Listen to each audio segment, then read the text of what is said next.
Good morning. BA second year की हमारी class आज हम शुरू कर रहे हैं, जिसमें हम जो आज टॉपिक लेने वाले हैं उस टॉपिक का नाम है मुद्रा की प्रकृति, क्षेत्र व कार्य व महत्व, nature, scope, functions and importance of money.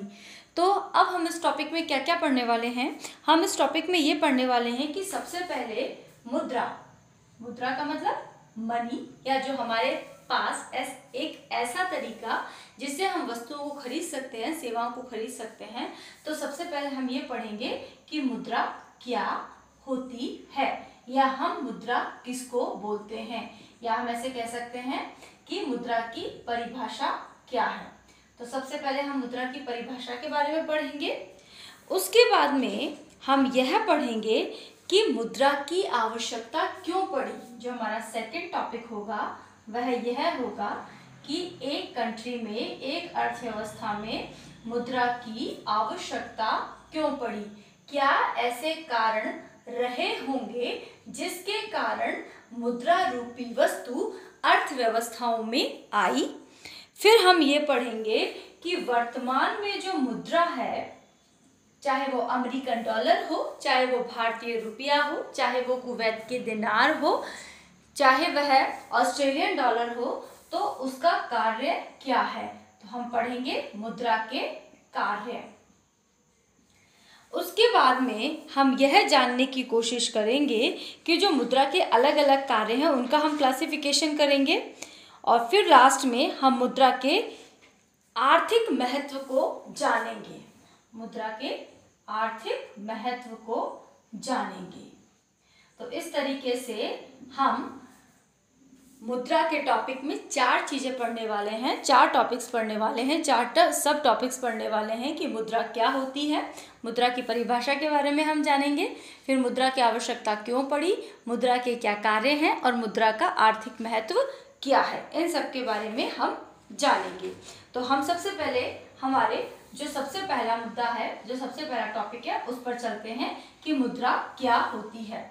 अगर आप लोगों से ये पूछा जाता है कि मुद्रा क्या होती है, तो आप कहेंगे कि हमारे पास जो पैसा है, यानी कि जो रुपए हैं, दैट इज़ मुद्रा। लेकिन इस तरह मुद्रा को परिभाषित करना बहुत ही संकीर्ण होगा। किसी भी वस्तु को मुद्रा कहा जा सकता है, कोई भी वस्तु मुद्रा हो सकती है, लेकिन मुद्रा होने के लिए उसको दो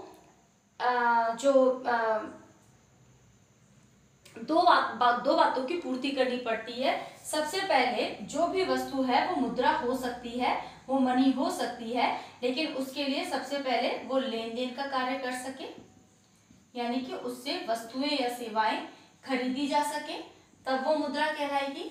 और सेकंड थिंग, वस्तु को मुद्रा होने के लिए कानूनी मान्यता प्राप्त हो। और तीसरी बात, जनता उस वस्तु को मुद्रा के रूप में मान्यता देती हो। इसका मतलब क्या समझ में आया कि मुद्रा वह वस्तु है जिससे कोई लेन देन किया जा सके, जिससे कोई वस्तुएं खरीदी जा सके, वो मुद्रा है। साथ में मुद्रा होने के लिए उस वस्तु को कानून की मान्यता प्राप्त हो, यानी कि सरकार उसको मुद्रा होना मानती हो। तीसरी बात, कोई भी वस्तु मुद्रा तब कहलाएगी जब साथ में जनता भी उसे मुद्रा के रूप में मान्यता देती है। अब हम आते हैं इसको समझाने के लिए भारतीय रुपए की बात करते हैं। आपको याद होगा, अगर आप जब छोटे थे, कि भारत में पहले 50 पैसे का सिक्का भी चलता था, और जब आप एग्जिस्ट नहीं करते होंगे उससे पहले 25 पैसे के, 10 पैसे के, 5 पैसे के सिक्के भी चलते थे। लेकिन वो सिक्के उस वक्त मुद्रा इसलिए थे क्योंकि उनसे वस्तुएं खरीदी जाती थी, कानूनी मान्यता प्राप्त थी और जनता भी उसे मुद्रा मानती थी। लेकिन अभी कुछ 10-1 सालों में 50 पैसे के सिक्के चलना बंद हो गए हैं। क्यों बंद हो गए हैं? क्योंकि उसे जनता ने मुद्रा के रूप में अस्वीकार कर दिया है, जबकि कानूनी मान्यता प्राप्त थी 50 पैसे को। सरकार ने 50 पैसे बंद नहीं किए थे और 50 पैसे से लेन देन किया जा सकता था, छोटी मोटी वस्तु खरीदी जा सकती थी। लेकिन यह 50 पैसे मुद्रा के रूप में अमान्य करार दे दी गई, क्योंकि इसने इस तीसरी जो शर्त है उसको पूरा नहीं किया, क्योंकि जनता ने 50 पैसे को मुद्रा मानने से अस्वीकार कर दिया। तो इस प्रकार हम यहाँ क्या समझे कि कोई भी वस्तु, वह वस्तु इवन एक पत्थर का टुकड़ा भी हो सकती है, लेकिन वह पत्थर का टुकड़ा मुद्रा तब होगी तब उससे लेन देन किया जा सके, उस पत्थर के टुकड़े को मुद्रा होने के लिए सरकार की मान्यता प्राप्त हो, साथ में जनता भी उस पत्थर के टुकड़े को मुद्रा होने के लिए मान्यता देती है। समझ में आई आपको बात? इस तरीके से मुद्रा की परिभाषा में ये 3 बातें शामिल होती हैं। मैं आपको एक परिभाषा देना चाहती हूँ नैप व हार्ट्रे की। नैप और हार्ट्रे ये क्या कहते हैं? मुद्रा के वैधानिक स्वरूप पर बल दिया इन्होंने। ठीक है, वो कहते हैं कि कोई भी वस्तु मुद्रा हो सकती है, लेकिन उसे राज्य मुद्रा घोषित करे। यहाँ राज्य का क्या मतलब है? सरकार।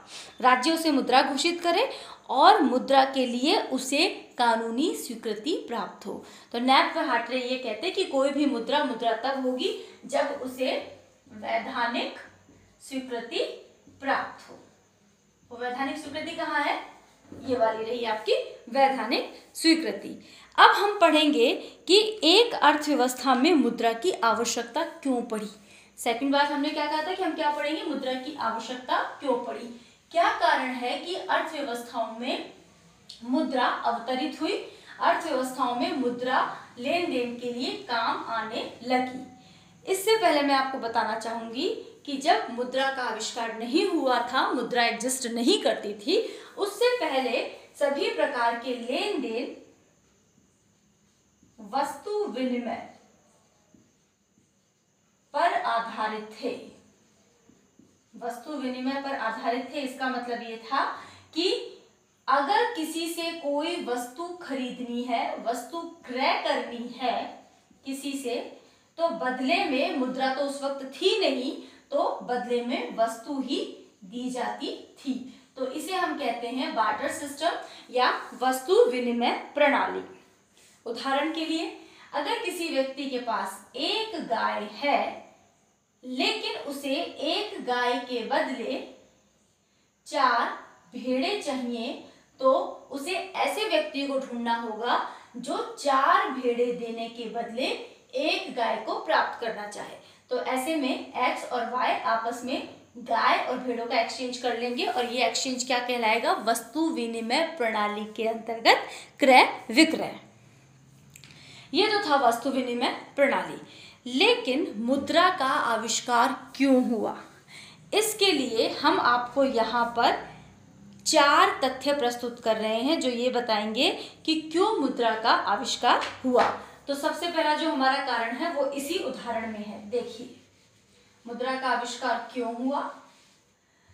सबसे पहला है कि दोहरे संयोग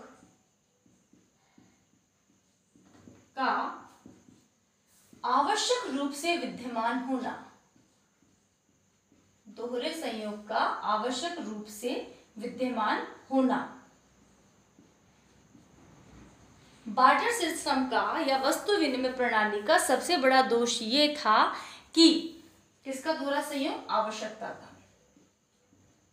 आवश्यकता के दोहरे संयोग का आवश्यक रूप से विद्यमान होना जरूरी था। अब बार्टर सिस्टम में प्रॉब्लम क्या थी कि ठीक है, वस्तु के बदले वस्तु ली जाएगी, दी जाएगी, लेकिन देना और लेना यानी दोहरा संयोग कि देना है साथ में लेना है, यानी कि हम इसे बोलेंगे बेचना है और खरीदना है। तो खरीदना और बेचना, तो ये 2 बातें हो गई। तो एक ऐसा संयोग हो जो ए और बी दोनों के लिए फिट बैठता हो, तब तो बार्टर सिस्टम लागू होगा। जैसे हम वही लेते हैं उदाहरण कि ए के पास एक गाय है और बी के पास 4 भेड़ें हैं।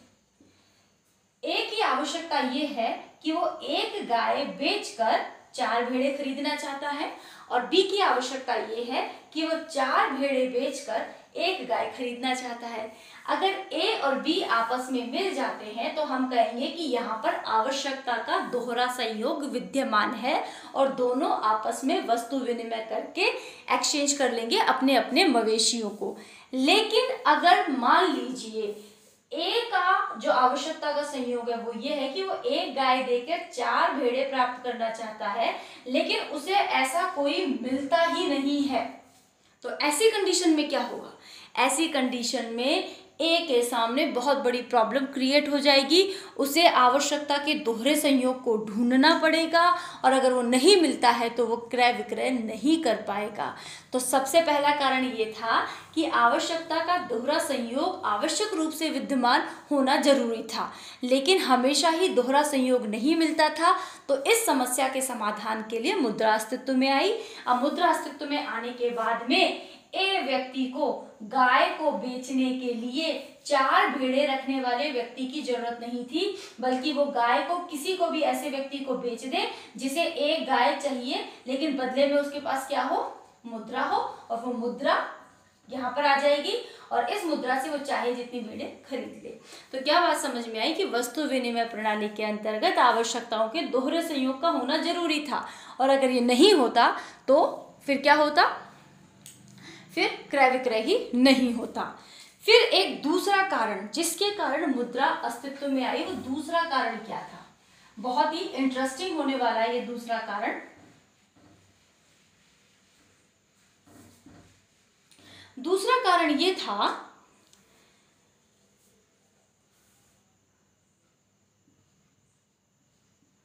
मूल्य के मापक का अभाव था। मूल्य का मापक आज वर्तमान में कौन क्या है? मुद्रा है। तो मूल्य के मापक का अभाव होने के कारण संयोगों को याद रखना पड़ता था। अब एक उदाहरण से समझाती हूं। जब मुद्रा नहीं थी तो लेन देन होता था वस्तु विनिमय में। वस्तु विनिमय में लेन देन होता था तो सभी प्रकार की वस्तुओं के मूल्यों का कोई एक मापक तो नहीं था। आज सभी प्रकार की वस्तुओं की कीमत कितनी होगी ये हम रुपए में बता देते हैं, रुपए हमारी मुद्रा है। लेकिन उस वक्त क्या है कि संयोगों को याद रखना पड़ता था। कैसे संयोग याद रखने पड़ते थे? सबसे पहले मान लीजिए एक वस्तु है, एक हम गाय लेते, गाय बहुत अच्छा उदाहरण है। एक गाय, तो एक गाय के कई संयोग हो सकते थे। यानी कि सबसे पहले जो हमारा पहले वाला उदाहरण, 4 भेड़ से एक गाय खरीदी जा सकती है, 5 बकरियां देकर एक गाय खरीदी जा सकती है, एक जमीन का छोटा टुकड़ा देकर एक गाय खरीदी जा सकती है, कुछ मात्रा में अनाज देकर एक गाय खरीदी जा सकती है। तो इसका मतलब एक गाय को बेचकर इतनी सारे प्रकार के संयोग याद रखने पड़ते थे एक व्यक्ति को, सिर्फ एक वस्तु के लिए। फिर 4 भेड़ के क्रय विक्रय के भी बहुत सारे संयोग होते थे, 5 बकरी के विक्रय के भी बहुत सारे संयोग होते थे। तो यहाँ संयोगों को याद रखना पड़ता था क्योंकि मूल्य का तो कोई मापक होता ही नहीं था। तो फिर इस स्थिति में क्या कंडीशन क्रिएट होती थी? मान लीजिए, अब मैं आपको एक उदाहरण बता रही हूं। मान लीजिए एक अर्थव्यवस्था में माना केवल 3 वस्तु हैं, ए, बी, सी। ठीक है, तो इसका मतलब क्या है कि ए के बदले बी भी प्राप्त की जा सकती है, सी भी प्राप्त की जा सकती है, सी के बदले ए भी प्राप्त की जा सकती है, बी भी प्राप्त की जा सकती है, और बी के बदले सी भी प्राप्त की जा सकती है, ए भी प्राप्त की जा सकती है। तो यहाँ पर एक व्यक्ति को कितने भाव याद रखने पड़े? 1, 2, 3, 4, 5 और 6। 3 वस्तुओं के लिए ही 6 भाव याद रखने पड़े। तो 4 वस्तुएं होने पर कितने भाव रखने पड़ेंगे? तो बहुत ज़्यादा संख्याएं बढ़ती जाएंगी। इसलिए संयोगों को याद रखना बहुत मुश्किल होता था और मूल्य का मापक कोई नहीं था। तो इस समस्या के समाधान के लिए मुद्रा का आविष्कार हुआ, जिसने बहुत ही सरल बना दिया प्रत्येक वस्तु के मूल्य को याद रखना। थर्ड जो कठिनाई थी वो क्या कठिनाई थी? तीसरी कठिनाई ये थी वस्तु विभाज्यता की कठिनाई। अब ये क्या कठिनाई थी? वस्तु विनिमय प्रचलित था, यानी वस्तु के बदले वस्तु खरीदना और बेचना, लेकिन कई बार कंडीशन ऐसी हो जाती थी कि क्रय विक्रय में वस्तुओं की मात्राएं इस प्रकार होती थी कि एक पक्ष की वस्तु तो विभाजित की जा सकती थी, लेकिन दूसरे पक्ष की वस्तु विभाजित नहीं की जा सकती थी। कैसे? मान लीजिए वस्तु विनिमय प्रणाली कुछ इस प्रकार की थी कि एक गाय बराबर 2 अनाज की बोरी, ये एक संयोग है। बी व्यक्ति के पास 2 अनाज की बोरी और एक गाय रखने वाला ए व्यक्ति है, उसके पास एक गाय है। तो यहाँ पर अगर ए को 2 अनाज की बोरी चाहिए एक गाय देकर और बी को एक गाय चाहिए 2 अनाज की बोरी देकर, तो दोनों आपस में एक्सचेंज कर लेंगे, कोई प्रॉब्लम नहीं आएगी। और मान लीजिए गाय का मूल्य अनाज के रूप में यही है। अब किसी कारण से बी व्यक्ति के पास मान लीजिए एक ही अनाज की बोरी है, तो क्या ये गाय को आधा काट के देगा? This is not possible. कुछ वस्तुएं ऐसी है जो विभाजित हो सकती है, कुछ वस्तुएं ऐसी है जो विभाजित नहीं हो सकती। तो समस्या ये थी बार्टर सिस्टम की कि वस्तु की विभाज्यता पॉसिबल नहीं थी सभी प्रकार की। तो ऐसी स्थिति में कैसे वस्तुओं का क्रय विक्रय किया जाए? तो यहाँ पर मनी होती तो क्या करते? अगर यहाँ पर मनी होती तो एक गाय के लिए आराम से मुद्रा दे दी जाती और गाय का खरीद और बेचान हो जाता। नाउ चौथा, भविष्य के लिए मूल्य संग्रह की कठिनाई भी बहुत होने लग गई थी। इसका क्या मतलब है? आज आपको भविष्य के लिए कोई मूल्य हमेशा पैसों में होता है, तो अगर आपको भविष्य के लिए मूल्य संग्रह करना है तो आप क्या करेंगे? आप बचत करना शुरू कर देंगे। और बचत किस में करेंगे? ऑफ कोर्स करेंसी में करेंगे। आप करेंसी में बचत करना शुरू कर देंगे और आप भविष्य के लिए मूल्यों का संग्रह कर लेंगे। लेकिन जब मुद्रा थी ही नहीं अस्तित्व में, तो मूल्य संग्रह कैसे किया जाता था? अनाज के रूप में कर लिया, जमीन के रूप में कर लिया, पशुओं के रूप में कर लिया, ठीक है, या खाद्य वस्तुओं के संदर्भ में मूल्य संग्रह कर लिया। लेकिन खाद्य वस्तु, पशु, अनाज, ये सब क्या है? नाशवान वस्तुएं हैं। इनका मूल्य संग्रह लंबे समय तक नहीं किया जा सकता है। तो मुद्रा जब अस्तित्व में नहीं थी तो मूल्य संग्रह लंबे समय तक नहीं किया जा सकता था। इसी कारण मूल्य संग्रह करने में बहुत कठिनाई का सामना करना पड़ता था। इसी कारण से मुद्रा का उदय हुआ। अब मूल्य संग्रह इनमें ना करके मनी या करेंसी में किया जाने लगा, जो कि नाशवान नहीं है और इस कारण इजीली मूल्य संग्रह किया जा सकता था। तो हमको क्या समझ में आया कि जो मनी है, जो मुद्रा है, उसका आविष्कार क्यों हुआ? पहला कारण तो ये था कि वस्तु विनिमय प्रणाली की सबसे बड़ी कठिनाई ये थी कि आवश्यकताओं के दोहरे संयोग को याद रखना पड़ता था। दूसरी प्रॉब्लम ये थी कि मूल्य के मापकों का अभाव था, बहुत सारे संयोग याद रखने पड़ते थे। और ऐसी भी प्रॉब्लम थी कि कुछ वस्तुओं का विभाजन हो सकता था, कुछ वस्तुओं का विभाजन नहीं हो सकता था। और प्रॉब्लम ये भी थी कि भविष्य के लिए कोई भी प्रकार का मूल्य संग्रह करना बहुत ही बड़ी प्रॉब्लम हो गई थी। तो स्टूडेंट्स, आज हमने पढ़ लिया मुद्रा की परिभाषा के बारे में हमने पढ़ लिया, और दूसरी चीज हमने क्या पढ़ी? मुद्रा का अस्तित्व क्यों हुआ, मतलब मुद्रा क्यों अस्तित्व में आई, मुद्रा अस्तित्व में क्यों आई। ये दो चीजें आज हमने पढ़ ली। अब हम इसकी नेक्स्ट क्लास में पढ़ेंगे कि मुद्रा की कार्य क्या है और मुद्रा का महत्व किया है। अभी हमारी क्लास यहीं ख़त्म हो रही है। इस वीडियो का जो सेकंड वीडियो हम आपको देंगे आप उसे भी पढ़िएगा और साथ ही साथ आप बुक भी परचेज कीजिए। लक्ष्मी नारायण नाथुराम का की किताब चलती है समष्टि अर्थशास्त्र के नाम से। इसके अलावा समष्टि अर्थशास्त्र के नाम से अदर ऑथर की भी किताब चलती है, शायद BL ओझा जी की भी किताब चलती है, आप उसको भी ले सकते हैं। इसके अलावा अगर आपको बरला और त्यागी की किताब मिले तो आप वो भी ले सकते हैं। आपको कोई भी समष्टि अर्थशास्त्र की बुक मिलती है आप उसे परचेज कीजिए, उसे पढ़िए और नहीं समझ में आता है तो आप पूछ सकते हैं। तो thank you so much for this video.